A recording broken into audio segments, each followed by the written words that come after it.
काय सांगाल आज वाल्मिक कराडने स्वतःहून सरेंडर केले पुण्यामध्ये? हे बघा, वाल्मिक कराड यांच्यावर आरोप आहेत आणि आरोप सिद्ध होतील नाही होतील हा उद्याचा प्रश्न आहे.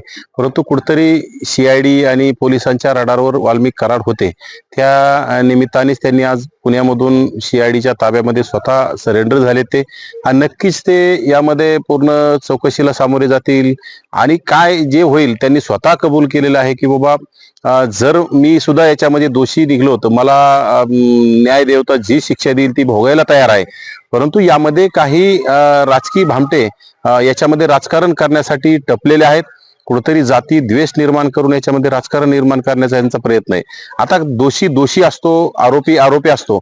यापूर्वी सुद्धा स्वतः मंत्री धनंजय मुंडे यांनी सुद्धा सांगितलं की जो कोणी दोषी असेल त्याच्यावर कारवाई झाली पाहिजे. ज्यांच्या जो निष्पन्न होईल याला फाशीची शिक्षा झाली पाहिजे. परंतु यामध्ये जात आणता कामा नये. कारण की या राज्यामध्ये एकट्या बीडमध्ये संतोष देशमुखांची हत्या झाली. त्याचा आपण सर्व स्तरातून निषेध केला आणि संतोष देशमुखांना न्याय मिळाला पाहिजे हे सुद्धा आपण मागणी केली. परंतु संतोष देशमुखांबरोबर राज्यामध्ये परभणीमधील त्या कुटुंबाला सुद्धा न्याय मिळाला पाहिजे. त्यांच्या मारेकऱ्यांना सुद्धा शिक्षा झालीच पाहिजे. ज्यामध्ये राजगुरुनगर पुणे येथे सुद्धा 2 मुलींची हत्या करण्याचं काम झालेलं आहे. यामध्ये सुद्धा त्या आरोपींची कोणी बाजू घेत नाही. त्या आरोपींना कोणी अटक करण्याची सुद्धा मागणी करत नाही. फक्त जरांगे असेल किंवा संभाजी भोसले असतील किंवा अनेक नेते बजरंग सोनवणे असतील किंवा सुरेश दस असतील हे फक्त बीड प्रकरणावर आवाज उठवण्याचं काम करतात. याचं कारण फक्त तिथं ओबीसी नेत्यांना टार्गेट करण्याचं काम यांचं चालू आहे. तिथं ओबीसी नेते पंकजाताई असतील, धनंजय मुंडे असतील यांना बदनाम करण्यासाठी कुठेतरी बीडमध्ये यांनी दहशत निर्माण करायची, बीडमध्ये त्यांना कुठेतरी जेरीस आणण्याचा यांचा प्रयत्न आहे. परंतु प्रशासन या राज्याचे गृहमंत्री प्रशासनाला त्यांनी सक्त आदेश दिलेले आहेत की कोणी दोषी असेल त्याच्यावर कठोर कारवाई होईल. सीआयडीवर कोणाचाही दबाव चालणार नाही. त्यामुळं सर्व व्यवस्थेवर आपला विश्वास पाहिजे. लोकशाही मार्गाने सर्व व्यवस्थित होईल. परंतु कुठतरी समाजाला वेठीस धरायचं, समाजात भांडणं लावायचे हा कुठतरी केविलवाना प्रयत्न ह्या जातीवाद्यांचा आहे. मला सांगा बाबा, एकीकडे जर सीआयडीने जर पाहिलं तर वाल्मिक कराडाचे सगळे बँक खाते जे आहेत ते सील केले होते. त्यांच्या कुटुंबाची देखील चौकशी करू. त्यामुळे कुठेतरी पर्याय न उरल्यामुळे त्यांनी सरेंडर केलंय असं वाटतंय का? नाही, असं काय म्हणता येणार नाही. त्यांना जर जायचंच असेल तर विजय मल्ल्या यांचे सुद्धा अकाउंट सील केले होते, गोठवले होते. परंतु ते विदेशात पळून गेले. ज्यांना पळून जायचंय ते जात असतात. कारण की ज्यांना स्वतः चौकशीला सामोरं जायचे ते सामोरे गेले. जर त्यांना बाहेरच जायचं असेल तर ते नक्कीच गेले असते. परंतु असं काही नाही, ते स्वतःहून सीआयडीच्या ताब्यात गेलेत आणि काय निष्पन्न येणाऱ्या काळात आपल्याला होईल ना. आपला सीआयडीवर विश्वास पाहिजे, आपला गृह विभागावर सुद्धा विश्वास पाहिजे, आपला मुख्यमंत्र्यावर विश्वास पाहिजे, गृहमंत्र्यावर विश्वास पाहिजे. आणि तुमचा जर कुणावर विश्वास नसेल तर मग लोकशाही याला कशी म्हणता येईल? आज या राज्यामध्ये काही हुकुमशाही थोडी चालू आहे. लोकशाही मार्गाने तुमचा न्यायालयावर सुद्धा विश्वास पाहिजे आणि येणाऱ्या काळात न्यायालय आपल्याला काय शिक्षा द्यायची ते दिसणारच आहे. सीआयडी काय तपास करते ते आपल्याला त्याच्यामध्ये निष्पन्न होईल. गृह विभाग काय तपास करतो हे आपल्याला निष्पन्न होईल. परंतु विनाकारण कोणावर चिखलफेक यामध्ये झाली नाही पाहिजे. जातीवादातून कोणावर चिखलफेक झाली नाही पाहिजे. आणि गेल्या अनेक दिवसापासून या राज्यामध्ये 1.5 वर्षापासून जरांगे नावाच्या छपरी माणसानं जो जातीवाद राज्यामध्ये वाढवलाय हा जातीवाद येणाऱ्या काळात संपला पाहिजे. आणि किती दिवस आपण एकमेकात भांडत राहायचंय हे येणाऱ्या काळात संपलं पाहिजे. सगळं कायदेशीर मार्गाने होईल. आपण सर्वांनी विश्वास ठेवला पाहिजे. आणि या भामट्यांच्या जसं जरांगेंचं आता संपलेलं आहे, जरांगेची टीआरपी संपलेली, त्यामुळे जरांगेला आता झोप येत नाही. कुठेतरी राज्यामध्ये राज्य अशांत करण्यासाठी जरांगेचा पुन्हा प्रयत्न की राज्य आम्ही महाराष्ट्र बंद करू अशा कुठेतरी वल्गना करायच्या. परंतु मराठा समाज सुद्धा आता सुज्ञ आहे. मराठा समाज हुशार आहे. मराठा समाजाला कळतंय की जरांगेच्या नादी लागून जे मागच्या काळात जे वाटोळ झालंय ते येणाऱ्या काळात सुद्धा समाजामध्ये द्वेष पेरून वाटोळच होणार आहे. त्यामुळे जरांगेच्या कोणी नादी लागणार नाही. आणि राज्य सरकारवर विश्वास ठेवून, कायद्यावर विश्वास ठेवून येणाऱ्या सर्व आरोपींना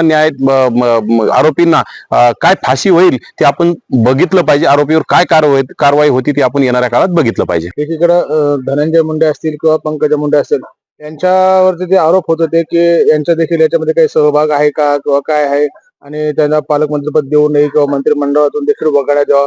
मात्र एकीकडे जर वाल्मिक कराड निर्दोष असतील किंवा त्यांचा याच्यामध्ये कोणतेही संबंध नसेल तर 21 दिवस त्यांना का लागलं सरेंडर होण्यासाठी? हे बघा, यामध्ये कुठल्याही आरोपी नसलं बी तर आपल्यावर आरोप झाले तर आपल्याला भीती वाटत असते. पोलीस प्रशासनाची प्रत्येकाला भीती असते की आपल्यावर मारहाण होऊ शकते, आपल्याला काय म्हणजे नेमकं आपल्याला एन्काउंटर करू शकतील काय, कारण की राज्यकर्ते आणि ह्या विरोधकांचा काय डाव असू शकतो कुठल्याही माणसाला माहीत नसतं. त्यामुळे कुठतरी भीतीपोटी माणूस थोडं लांब लांब पळत असतं. परंतु दोषी जर असते तर ते नक्कीच त्यामध्ये चौकशीला सामोरे गेले नसते, सीआयडीच्या ताब्यात गेले नसते. परंतु येणाऱ्या काळात ते निष्पन्न होईल. दोषी असतील तर त्यांच्यावर कारवाई होईल, त्यांच्यावर आपण ते बघणारच आहोत. परंतु दोषी नसतील तर आपल्याला चौकशीसाठी ते स्वतःहून सामोरे गेले ते आपण त्यांचं ठीक आहे समाधान मानलं पाहिजे. परंतु त्याच्यावर सुद्धा आता येणाऱ्या काळात ह्या मंडळीने राजकारण सुरू केलंय आणि हे खरं तर धनंजय मुंडे आणि पंकजा मुंडे यांना बदनाम करण्यासाठी, यांना त्या बीडचं पालकमंत्री पद मिळून आहे, यांना राजकारणातून उठवण्याचा हा मोठा डाव आहे. खरं तर सुरेश धस सारख्या एकदम म्हणजे खरं तर ते वयाने ज्येष्ठ आहेत, पण त्यांची भाषा काय, महिलाविषयी काय बोलतात, महिला भगिनीविषयी चुकीचं बोलणाऱ्या आमदाराला कुठेतरी मंत्रिपदाची हौस आणि मंत्रिपदाच्या हव्यासापोटी कुठेतरी हे धनंजय मुंडेवर चिखलफेक करण्याचं काम करतात, पंकजा मुंडेवर चिखलफेक करण्याचं काम करतात आणि कुठेतरी जाती द्वेषातून हे चाललेलं आहे. हे ह्या सुरेश धसांनी थांबवलं पाहिजे. खरं तर मुख्यमंत्र्यांनी सुरेश धसांचे आता कान टोचले पाहिजे आणि त्यांना थांबवण्याचं काम केलं पाहिजे.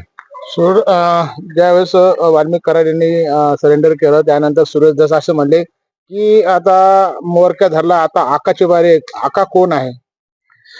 हे बघा, आका बिका आता त्या सुरेश धसांनाच माहित. सुरेश धसांनी तेच उद्योग केले. सुरेश धस स्वतः आका आहे, कारण की सुरेश धसांच्या आष्टी तालुक्यामध्ये पवन चक्कीचा पहिला बळी गेलेला आहे. सुरेश धसांच्या पत्नीनं पारधी समाजाच्या कुटुंबाची शेती बळकावण्यासाठी पारधी समाजाच्या महिलेवर मारहाणीचा तो व्हिडिओ व्हायरल झालेला आहे आणि सुरेश धसांनी स्वतः मंत्रीपद मिळावं यासाठी कार्यकर्त्याला फोन केलेला व्हिडिओ, ऑडिओ क्लिप ही सर्व महाराष्ट्राने ऐकली. किंवा तुम्ही मला मंत्री करण्यासाठी खटाटोप करा, राज्य पेटवण्याचं काम करा आणि आम्ही तुम्हाला आमदार करू. म्हणजे सुरेश धसाला फक्त मंत्री होण्यासाठी झोप येत नाही, त्यामुळे त्यांनी राज्य अशांत करण्याचं काम केलंय. खरं तर मराठा समाजाने सुद्धा सुरेश धसांसारख्या ज्येष्ठ असून बालिश असणाऱ्या आमदाराच्या आपण पाठीशी राहिले नाही पाहिजे.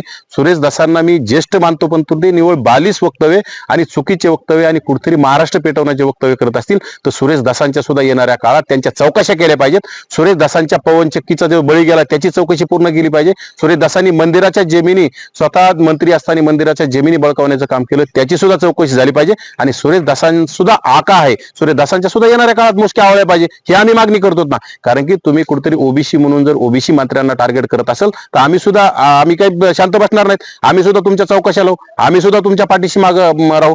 तुम्ही काय काय काळे कृत्य केले आम्ही ते बाहेर काढू ना. परंतु इथं राज्य आहे, सर्वांना न्याय मिळाला पाहिजे. जर धनंजय मुंडे दोषी असतील तर येणाऱ्या काळात धनंजय मुंडेला त्रास होईल. परंतु सुरेश धस दोषी असताना सुरेश धसावर सुद्धा अनेक गुन्हे आहेत. मग सुरेश धसांनी स्वतः म्हणजे आपलं तो बाब्या आणि लोकांचं कार्ट स्वतः क्लीन दाखवायचं आणि दुसऱ्यावर आरोप करायचे हे चुकीचं आहे. सुरेश धसांचे खरोखरच मुख्यमंत्र्यांनी सुरेश धसांना आता समज दिली पाहिजे आणि सुरेश धसांना शांत बसण्याचं सांगावं असं आमची मुख्यमंत्र्याकडे विनंती आहे.